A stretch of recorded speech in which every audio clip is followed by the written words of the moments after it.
Hello gentlemen, this is Jasneet Singh aka Innovative Coder from Innovative Coder Workstation, and in this video we'll be talking about the Vim terminal. So this video is a little bit different from what I was doing earlier, which is the deep learning and machine learning tutorials. This is an on-demand video by Pratik from my Instagram. So he messaged me and said, can you please help me with the Vim editor? So here is the video for you, bro. So actually what happens is while using the terminal in Mac, you can use two kinds of text editors actually. One is the Vim and another one is the Nano, right? So most of the developers which are in the hardware side, which are not used to these all of these shortened commands, or basically the command line, which are not used to that thing, mostly use Nano, right? But we as a developer mostly use Vim. There's no hard and fast rule. You can use any of them. Let's start with the tutorial, right? So for using Vim editor, you need to use the VA command. So I am in the root. Let me go to my desktop, right? So actually the layout of the terminal which you are seeing over here is a little bit different from what the normal terminal looks like, because this is not the bash terminal. This is the iTerm2, you can see over here, which I have installed separately. This can be installed using omyzsh command, so you can see over here. Okay, yep, Google. So you can see right here omyzsh.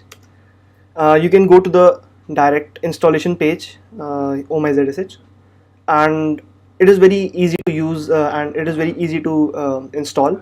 You can go here and check the documentation and all of that stuff. I won't be telling you about that in this video. You can use this command, and using the curl and wget you can easily install. This is not a very difficult task, and it is very it has excellent features. I would say everyone who is using normal bash should install omyzsh, basically, which is the iTerm2, right?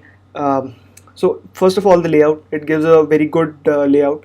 Then there are like different features which you can use, like if you press command and then you do this, move your cursor, you can easily open the so like I can show you, like I did ls, and if I so I am holding the command key and then moving my cursor. So if I click on this, suppose machine learning, which is a folder, so what it does is the folders are colored in blue, and normal files are colored in gray, right? So if I do this and press the button, then it opens the file. So I need not write open and then use that all of that stuff, right? So it becomes, all in all, in cut short, it becomes very handy to use all of these things, right?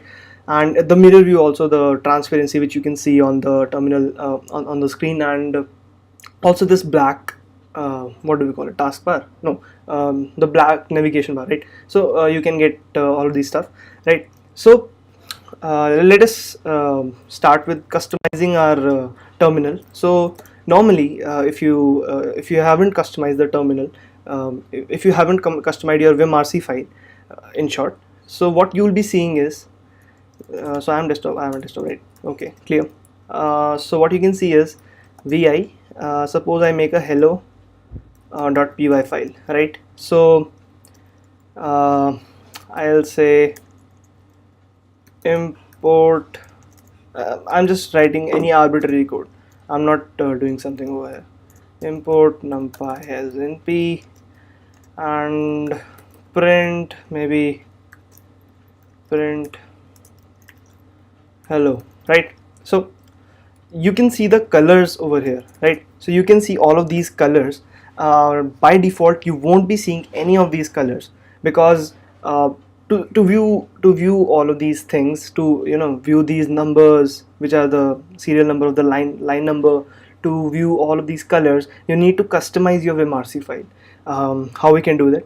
So to leave the Vim terminal, you need to press escape, and then these colons, W for saving, colons, Q for quit, right? You can use them as WQ also in one line. right? So this video is not made for understanding the Vim terminal, but the customization of Vim terminal. So we'll be focusing more on that stuff, right? So what we can do is we can go into our root. So we are in our root, right? Then vi dot vimrc, right? So dot vimrc, and what happened? Okay, let me clear this. Dot vimrc. Okay, it is saying something has changed. Read only, quit.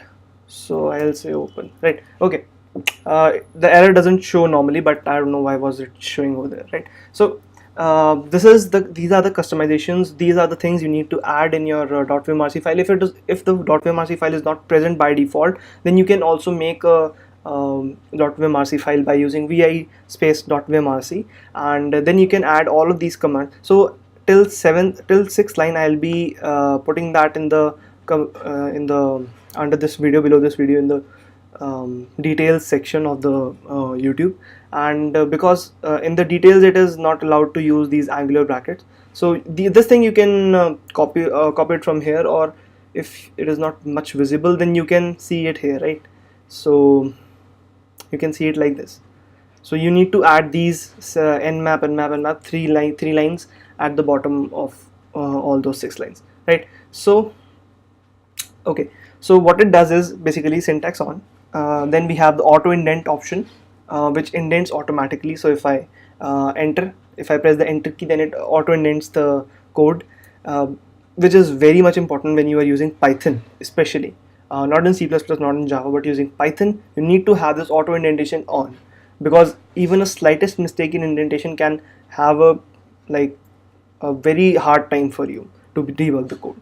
Okay, and then we have the shift width, tabstop. All of these are used, cindent is used basically to indent using the tab and all of that stuff, right? And then this is number for using that, you can see over here 1 2 3 4 5 6, right? Using for viewing the line number, right? Then there is nmap and all of these files. Okay, so you can easily do that, right? So let me quit this .vimrc file. So this was the customization you can do for using the Vim editor. That's all for this video. Hope you like the video, and comment down any of your problem, any of your query, and please follow me on Instagram. I reply readily over there, and if you have any queries, concerns, or suggestions, then you can put down into the comment box, or you can even message me on Instagram. So on Instagram the username is innovativecoder, same as YouTube. Thank you.